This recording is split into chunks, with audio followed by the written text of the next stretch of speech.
All right. We are live on YouTube. It's the 189th. Good God.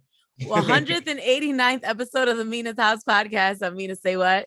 I'm Shana B. Dex Stucky.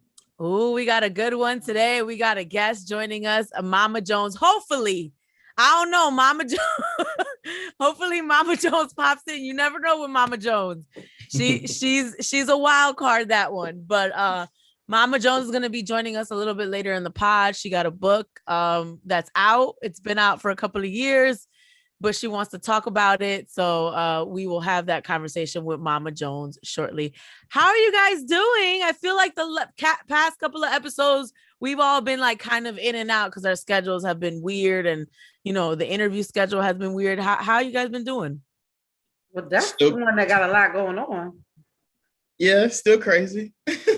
What, you're getting married in August, right? No, next week. What? When is your wedding date? Because I feel like I should know this. It's July 30th. I'm going to send you guys the link to everything too. It's July 30th. Oh, we get to live stream it? Yeah. Okay. Because I didn't want to put no pressure on you because I know like when you're getting married, you got to worry about who you're inviting and the money and everything. But I was like, damn, I didn't even get an invite. I mean, we were like, we're gonna make sure we include everyone on this live stream because like even with like COVID and all that stuff like that, it's so difficult to like plan a wedding. I don't see how people are really doing it, to be honest with you. You look cute. Look at you looking all cute going into your wedding. What have you been doing? Just got some new lights. Oh, because you moved too, right? What'd you say? You moved, right? Yeah, I moved in the middle of a wedding. I really should have just recorded all this stuff and documented. It was a really fun experience. Yeah, you should have done a blog or something like you could have live streamed it. So, so you moved. You're in a new place. You have new lights. The skin is glowing. You're ready to get married. I'm Any ready to last go. minute? So the next time we speak, so we're not going to talk to you next week. Yeah. No, because the next time we speak, I'll be You'll be married. You'll be Mr. married. So, what are your last words as the last couple of days of your singledom? The last thing I would tell somebody, if you're doing a destination wedding, make sure you go one by one and fill out the passports for the people. And if you have to pay for them, pay for them. We're still waiting for passports right now, and that is not ideal. What? So some people not gonna make it. We're keeping the faith. So where's your wedding again? Mexico, Dexico.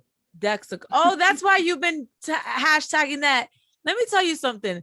That's a little self-centered because your wife is getting married too. I know. I realized that. I was like, she's not even included. Right, included in the hashtag. She hates that, but at the same time, like your name doesn't flow as well. It's not my fault that Mexico and Dexico just flow so well together. What's her name? We need a joint name for y'all. Fatima, and people keep saying like Fatico and stuff like that. And I'm like, that doesn't even sound cool. No, we need a Dexter and Fatima. Dextina? No. Dextima. Your name ain't cool. That's what it is. FedEx. FedEx.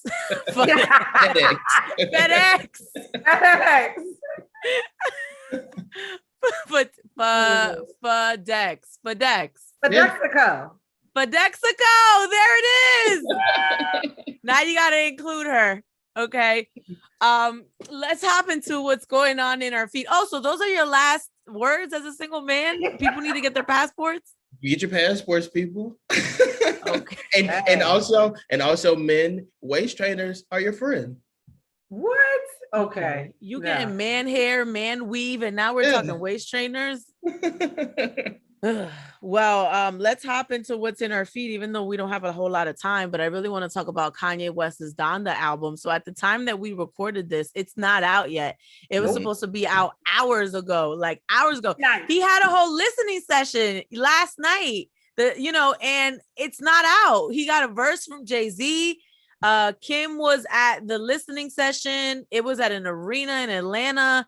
He had $65 snacks. Jay-Z has a verse, which now people are joking, saying that Kanye and Kim broke up. So now Jay-Z's back with Kanye, and Watch the Throne 2 is coming out. there's so much happening from all of this. First of all, are you guys excited about new Kanye music? It is supposed to be like religious driven again.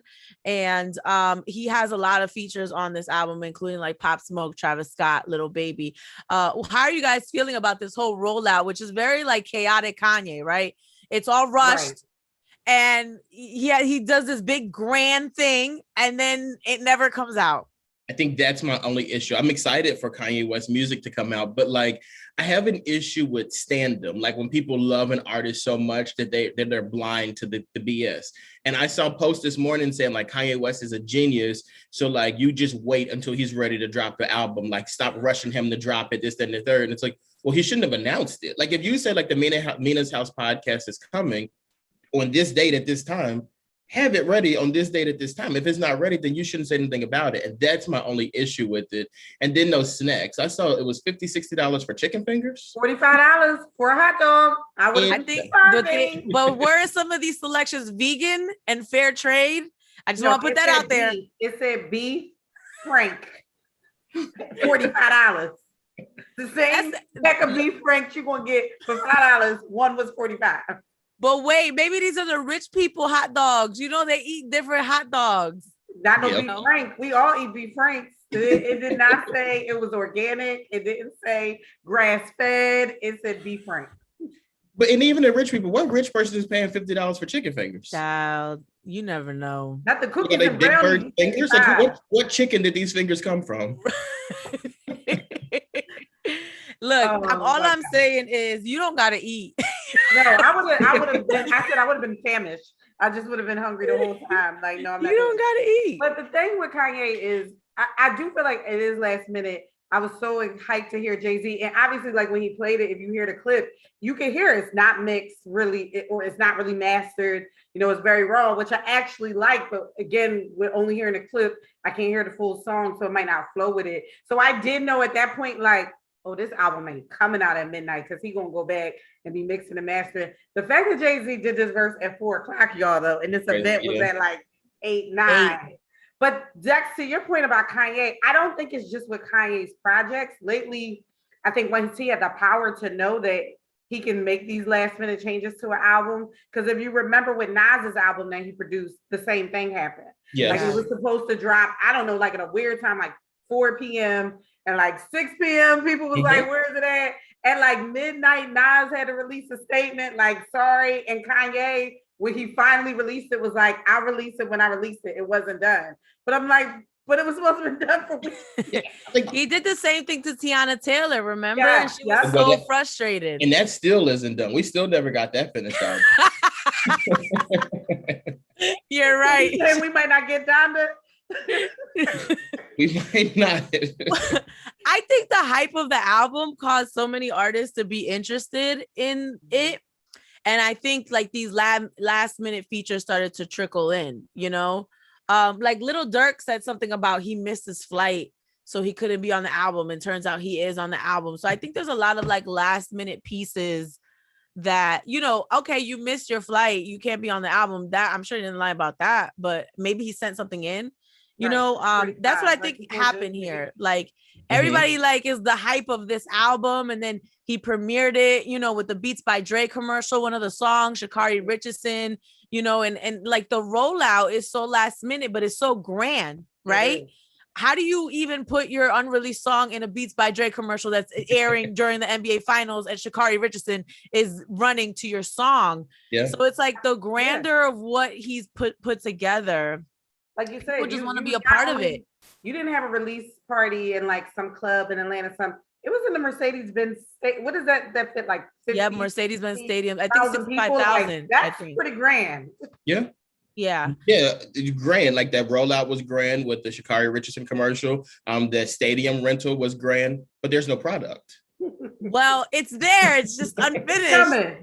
Well, the whole point of my grand point was I think people want to be a part of this. Yes. You know, so he might be getting a lot like for Jay, you know what happened, right? Jay was watching the NBA finals and seen Kanye's song with Sha'Carri Richardson and said, okay, let me send the verse.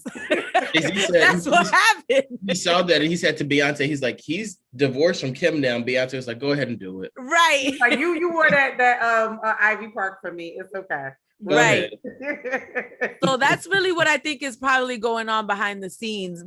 He's getting like people that he wants on the album. And this is his mother. This is the album that's named after his mother. Right. So even just like how long we've been waiting on this album and just the meaning of the album being named after his mother, he probably will not release it until he feels like it's the absolute best work that he can make because it is named after his mother. Fair. I don't know if we're going to get it today, y'all, when we're recording this. My Gemini brother is not giving us to us today. But do you think him and Kim wore the same color on purpose? Because it couldn't have been by accident. I think it was probably a accident. He picked that out for Kim. Like I she's feel like, oh, because remember before, like when they got together, he went in her closet and was like, "It's all gotta go." Because he had on red, the kids had on black, Chloe had on black, but Kim had on red, and I'm like, that can't be by accident that she has, and the outfits and the designers were similar. Yeah, but it was a different shade of red. You really think they were trying to match? I just think it was just like, this is popping, wear this. And then he was already going to wear his red outfit with his bubble jacket in Atlanta in the middle of hot Atlanta in the summer, and his ski cap and his stocking over his face. The best part was him having the stocking over his face on the phone, like having a whole conversation. This is the norm. Did you see Atlanta gave him his own day? Well, Atlanta gives everybody their own day, though. Like, I like to see an Atlanta calendar. You look at it and it's like T.I.'s day, Kanye West's day, Mina's day. Like, it's just. Well, at the time that we're recording this, the album's not out. I've heard certain snippets. I can't wait to hear the album. Mm-hmm. I mean, apparently there's a song on there about Kim, and it's a very emotional song. It's funny, during the listening party, he's like, I'm losing my family, and like Kim and the kids are right there. She's like, we're right here. North, I'm right here, daddy. I do think it's really remarkable that Kim still supports him in the midst of a pandemic. In the midst of a divorce and a pandemic. But I think and we've talked about this. Mm-hmm. Dexter, you think this is forced? I think Shana, you did as well. Like, I think that was forced. I don't think the support last night was forced. Okay. I think it's genuine. She has to do it. Image-wise, she has kids to do it. Too. Like, they want to be. Yeah. Well, she has to take the kids. Now, Chloe, on the other hand, I think that was genuine support because you really didn't have to get on that plane. Like, you didn't have to do this. Yeah, but Chloe's not gonna miss this opportunity. Chloe likes attention as much as Kim does. I was gonna say, because her outfit looked like it matched Kim's. It was just in black, but it was like the same thing. I love that about them, and I wish say what you want about the dysfunction of that family, and but they stick together and they hold people down. And if something was going on with Lamar tomorrow, Chloe would be there. If something was going on with Tristan, Chloe would be there. Yeah. I mean, even Scott Disick, even though they're not with these men anymore. Scott Disick is the additional brother that just happens to be. And she's with a whole nother man, and Scott is still getting the keep it up with the Kardashian check, and for years, So I would love to build a family like that, a unit that's so strong that no matter what happens, when you join our family, you stay in our family, even if dysfunction happens along the way and you have to move on. Yep. I think that's very remarkable. And there's a lot of jokes happening about, Kim divorced, Kanye divorced Kim so he could get back with Jay-Z and all this joking around. But you have to say something about that, I agree. I do agree with it. Could be messy, like Dr. Dre and his ex-wife. Let's get into that. Okay. Because I'm all for, first of all, we had a whole conversation about Nivea giving up her career for Dr. Dre. Obviously, I think the consensus on this podcast is for women to be independent regardless if their man is well off. Yes. Don't allow him to take your independence, or don't willingly give up your independence to go be with a man because you don't know what's going to happen down the line. So I think as a podcast, we agree with that. Mm-hmm. So, but there are sometimes, women give up their careers or put it on the back burner or stop working to be with their man, and it happens for years. And then you divorce. And that's the case in this Dr. Dre and his wife's situation. So this is crazy. So Nicole Young is ordered to get paid about $300,000 per month in this spousal support agreement. Okay, which equals more than $3.5 million a year. Okay, not only that, he also has to pay the expenses of their Malibu and Pacific Palisades home, which she still currently lives in. So not only do he got to pay for the crib, but he also has to pay for her health insurance. And it has to be comparable to the health insurance that she received when she was Mrs. Dr. Dre. This is crazy. I mean, I get that they have 2 adult children, but this is crazy. Now, it could be on the other side of Kim and Kanye, where they're going through a divorce and we don't know what's going on and they're supporting each other. And, you know, you could have this. Is this a lot of money? I mean, you have to remember Dr. Dre makes a lot of money. He's one of the top rap moguls in the world ever, like in life. And she's been holding him down with his craziness. Apparently, he's been cheating and beating on her and doing all this stuff, allegedly. Is this too much money, though? No, I think when you're accustomed to that lifestyle, and unfortunately, there was no prenup. I don't know what career she really had established at the time. They've been together for quite some time. She didn't really have anything like you really. In these cases, again, I'm back to women's independence, but you made her accustomed to a certain lifestyle that you both live and have lived off of and gained together and had kids together. So compared to his net worth, it's a lot of money for me. I'd be more than satisfied, happy if I got that for 1 year. You ain't even got to give it to me for the rest of my life or whatever the divorce terms are. But over accumulation, and I'm sure this girl has stashed some money along the way. And if she haven't, that's on her. She crazy. But I'm sure that she also has a comfortable little nest egg that she's having too. But I don't think it's a lot of money to all of us. But for them and their lifestyle, and I'm sure they looked at how much is spent each month and all of these things. God bless you. Because I don't care how much. This is a lot of money. I mean, like she's not even paying rent, Shayna. Like all the necessities in life, rent, healthcare. You don't have to worry. You don't have to worry about the 2 biggest necessities of your life: your health and where you live. And you're still getting $300,000 a month. Like, what do you have to pay for? Food? It might be. Remember, and I think that one of the biggest issues for me, at least, remember when that list came out of everything that she says that he should be paying for, and it was like her entertainment fee, her clothing, her food, her health insurance. I think that's the reason why I have like this sour taste in my mouth about this, because it's just like, I don't know, it just seems a little money hungry to me, the fact that this is happening. And then also, like, I was reading this thing that said that the only way he would have to stop doing this is if she gets remarried, which is not going to happen. Or she dies. Or if she dies, she better hide. She better hide, because that could be scary. I watch Snaps all the time. Look, I understand the lifestyle, but like, what lifestyle are you living where you need $300,000? I mean, a month. Like Shayna, think about that. Like, what do you really have to pay for? Food, like the necessities of life, food and clothes. She might have like her Botox treatments in there, and I'm not making fun of the lady. I'm just saying, like, when you're living at that lifestyle, they do things that like we would not spend money on. We would be like, no, I'm not spending that type of money on that. But again, you've been living this way 20, however many years, almost 30 years. It's a little different. I don't know. I mean, so I would be fine.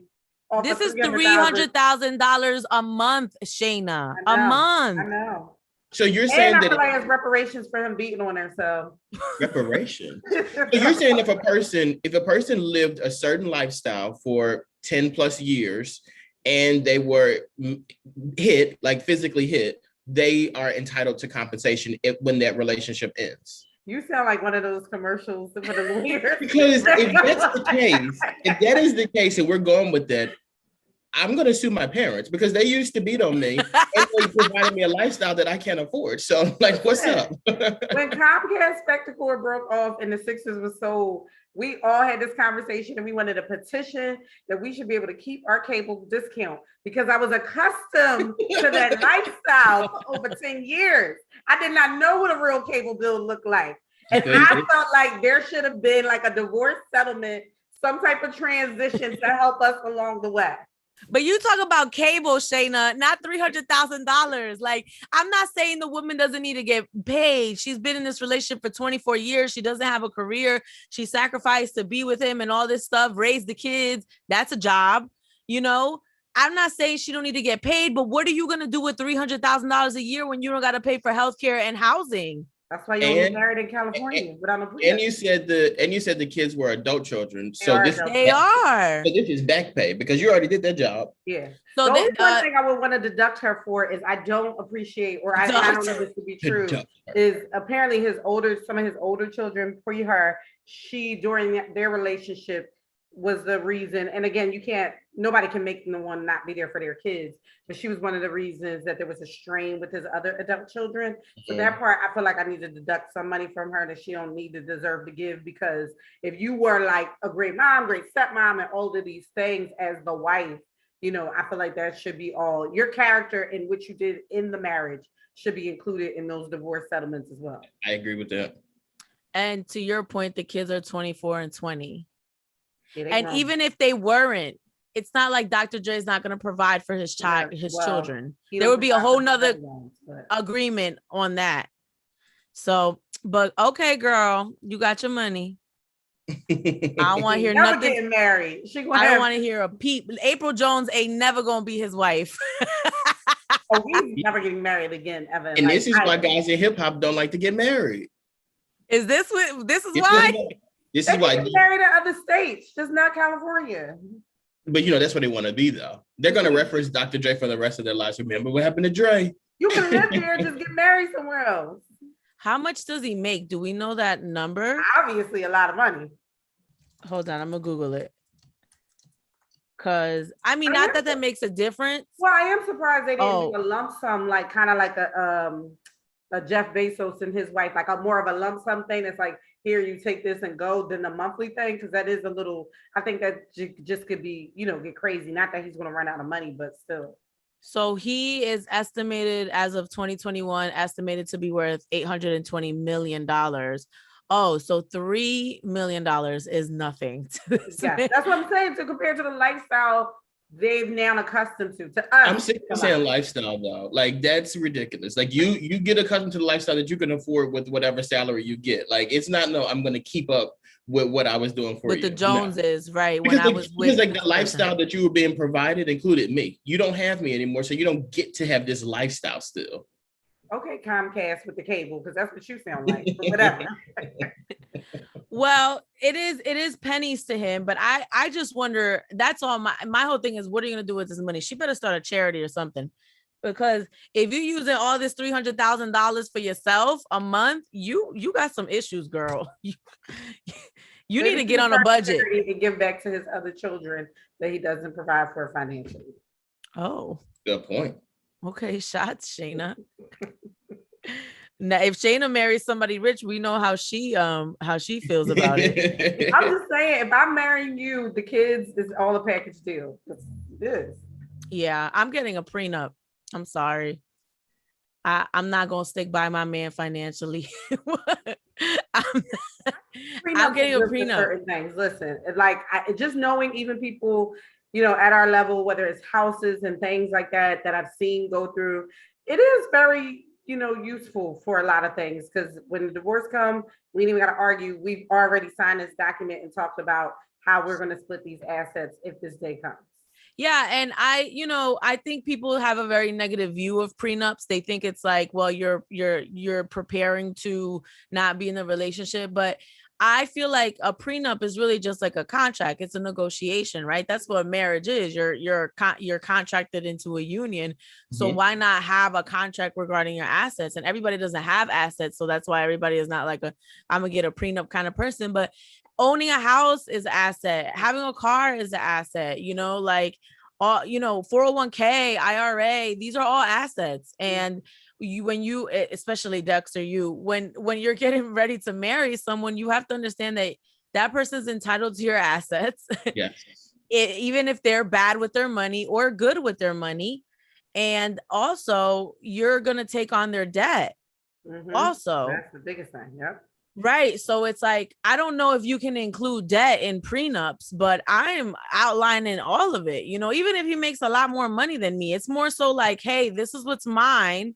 This is something you can never take from me because I do have assets. You can't ever take this from me. And if in the event that we are not together, this is what I require from you.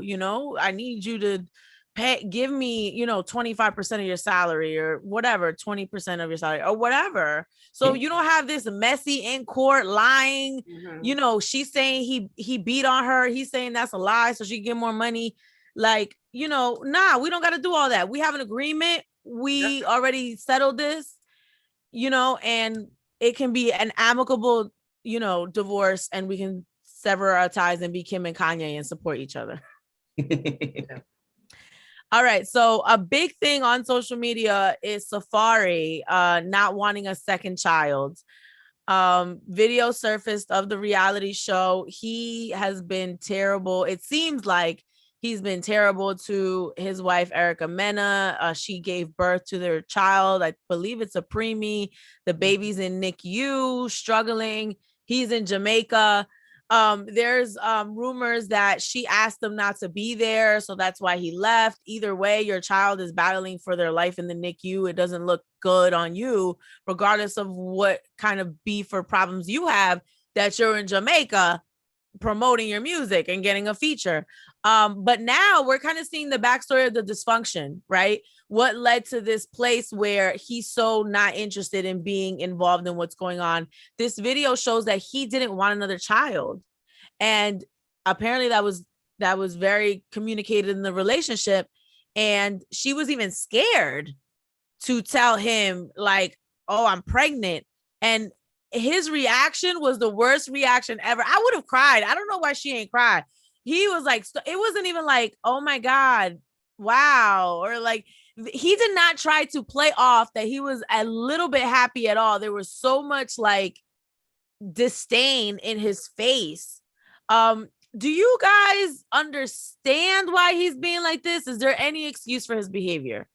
I don't necessarily think there needs to be an excuse. I think that it's one of those situations that, like, obviously they didn't do marriage counseling, and like going through marriage counseling, like that's one of the things that you talk about. Like, what do you see for your future as far as like children and stuff?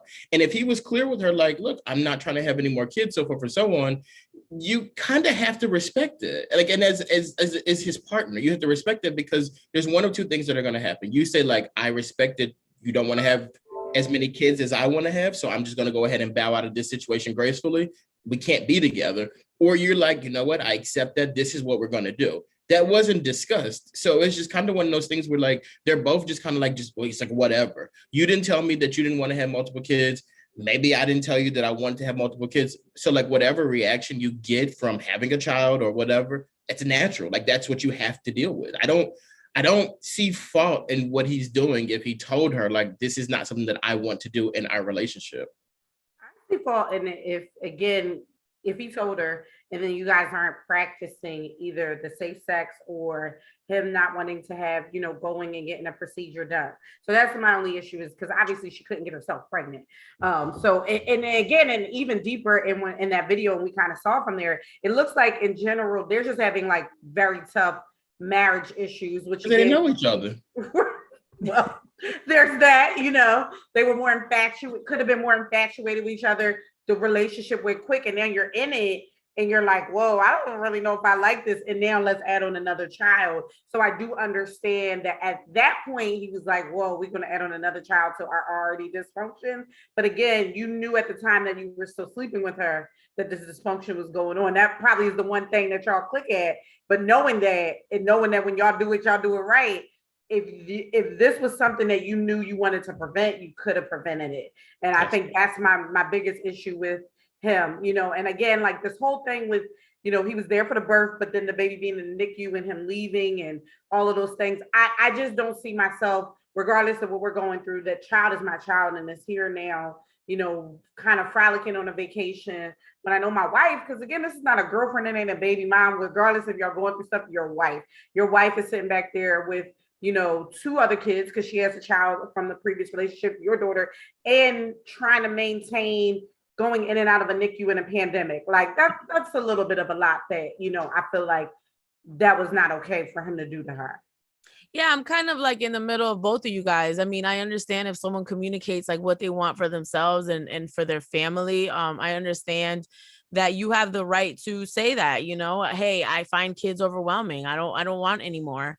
You know, it's a difficult conversation, but people should be honest about what they want and don't want in that relationship. But you are in a marriage.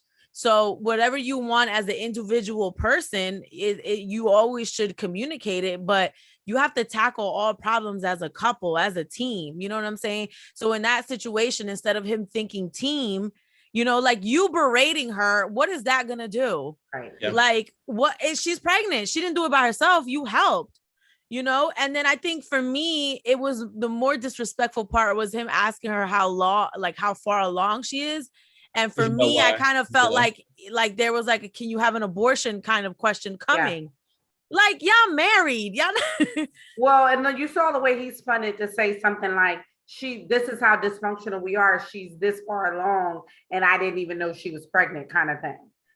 Well, yeah, but if you're scared to tell someone that you're pregnant and you don't want to get rid of your child, like who is he as a man to tell her what to do with her body? You know what I'm saying? Like, and that's another thing. Like, you're pregnant, you know, your man don't want that baby. You know, the first conversation is going to be, hey, can you have an abortion? You don't even want to put yourself in that situation. I agree with that. As a woman who's married, it's not like we're having a child out of wedlock. Like, I just met you last night. Like, we have a family. We share things. We made vows. I would never, I would be scared to not only tell you, but I would really want an abortion to not even be in the conversation. And I know it can seem a little like deceiving maybe because like people think that maybe that is an option, you know, if it was a mistake or you guys didn't plan it, but I'm not going to sit there and let my husband tell me I need to get an abortion. Like what? Oh, that's true. That's true. And in general, though, we have to stop living life, especially with abortions, as if it's like a contraceptive. Like you could have used a condom or you could, if you knew you didn't want any more kids, you could have had a vasectomy and you chose not to do those. Right. So. Right. That's my bigger issue with him is it takes two to tango. And clearly we all know how babies are made. And you very well, Safaree, know how that baby was getting made and you weren't doing anything to stop the potential of that for that to happen. And also, if you know this stuff is going to be running on TV and it makes you look bad, like you don't look good in how this stuff is running on TV, maybe try to clean things up in real life. So that way, when it comes out on TV and we're looking at you like, are you crazy? We can look at him like, well, he's doing this now. We're looking at you now and you look just as bad as you look on TV. Like that's I don't think he cares. I think this is how he is. I think he's selfish and I think this is how he is. And, you know, selfish and self-centered. I mean, your reaction says a lot in itself. I get it. You don't want a kid, but your wife just told you she's pregnant. You know, you contributed to it and you know, she's far along where it's not going away. At that point, you become a husband and you're supportive and okay, what are we going to do about this? What do you need? You know, like, how are we going to get through this? Like, this is not something I wanted, but look, we're a team, we're together. You know, how are we going to deal with this? But and also like maybe fake it a little bit. If you know that there are cameras here recording this, and I know like drama sells for TV and stuff like that, but at the end of the day, you have to put your family and your personal like reputation in front of the TV cameras. If you see that this is happening and you know this is on film and your kids are going to see this one day in the future, maybe fake it a little bit or like have some type of like, you know what, like let me not put this out there like that. Like, let me at least pretend to be happy and we can have this conversation. I think even if you're going to be real and not be happy about it, again, it's just like what you're doing in real life. Like you went to Jamaica, you're doing all this. We don't have to see that. Like, of course we see the show because you got signed up for the show. But like you allowing us to see like, wow, dude is really this selfish. Like we didn't have to see that. You don't have to put that stuff on Instagram. You could do all that. And we might see Erica say, hey, I'm here by myself and question it, but it's like you made the real situation worse with what you were doing out on, again, your social media is yours. You don't have to share everything. You can keep private. If you in Jamaica, you having fun, whether she wanted you there or not, you could have kept all that private. Well, I don't know though. This is Safaree we're talking about. We've also seen his wiener on social media, so I don't really think he's concerned about keeping things private. Yeah, I don't think he cares. I No. think this is why Nikki kicked him to the curb. Like, right, because then you argue with people on social media when they're like, "You should be with your baby." How you know where I'm at? Like, why do you even have the time to continue to argue with people? Like, go be with your child. Your And we wife see it. That's how we know. yeah, I just nothing that he has to say excuses the behavior for me. It doesn't matter if you told her you didn't want a child. Like, grow up, be a man, be a husband. Like, okay, you ain't want something. All right, now it's here. Deal with it like a real man. Instead, you run from it. You're being petty. You're in Jamaica. Like, you're selfish and you're immature. Mm-hmm. And I really hope she never goes back to that boy, because he has a lot of growing up to do. He cares more about his career, if this is how it seems, his career and what he wants for himself, and not what he needs to do to be a father to these children and a husband to this woman. And even if your marriage isn't all the way there, end it. Yeah. Right. Because now you got her out here putting these thirst traps up because she's trying to make her self-esteem and herself feel better. I'm like, now we don't need all these bikini pictures, Erica. But I get it, because we women and you hurt and you like, I'm going to show him because I'm hot. And she is hot. And some man will be lucky to have you, Erica, but it just may not be your current husband. Yeah. Well, Mama Jones, the time has come and the time has gone. So Mama Jones wanted to actually like see us live. Mm-hmm. And I was like, Mama Jones, we're in a pandemic. Like, you know, like we got to do it via Zoom. And she was very gung-ho about coming and like doing the book and giving us the book. But it's like, where do we even go? You know, like everybody is home. Deck's about to get married. So I'll speak to her about getting her on in the future, but I'm just glad we could touch base. Everything happens for a reason, because Dex is going to be on a honeymoon. And for Dex to come. Right. So how long, when do you come back? I'll be back for the August 10th show. That you did tell us that this. Yes. I'm sorry, Dexter. No, you're fine. I'm terrible. Oh, but okay. So, okay, cool. So we'll be back as a team August 3rd. Yeah. And Dex will not be here. And Tuesdays is when we record and it goes on YouTube. And then Wednesdays is when it goes on the streaming platforms for people watching and listening. Mm-hmm. So on the audio platforms. So we'll all be, Garnett, Shana, and I will be here the 3rd, and then we'll all be back together on the 10th. So I'm gonna try to aim to have Mama Jones back from when you're back, Dex. Okay. Yeah, right. Because I guess I need my guide to love and romance. Come on, Mama. You know what though? I'm kind of sad because I wanted to talk to her about Dipset versus the Locks. And I think it's actually gonna like be past that. Yeah. When she comes back on, so that maybe it'll be better. We can talk about her. We can talk about it after the fact. Mm-hmm. Yeah. Let's hope she's gonna be there so she can give us the tea. Yeah. But I'll work on getting her on the show. Thank you guys for listening and watching. And it's the 189th episode of the Mina's House podcast. I'm Mina SayWhat. I'm Shana B. Dex Stuckey. All right. Bye, Dex. Have fun. Bye, guys. You'll be a married man when you come back. Bring us a gift because we wasn't invited. Right,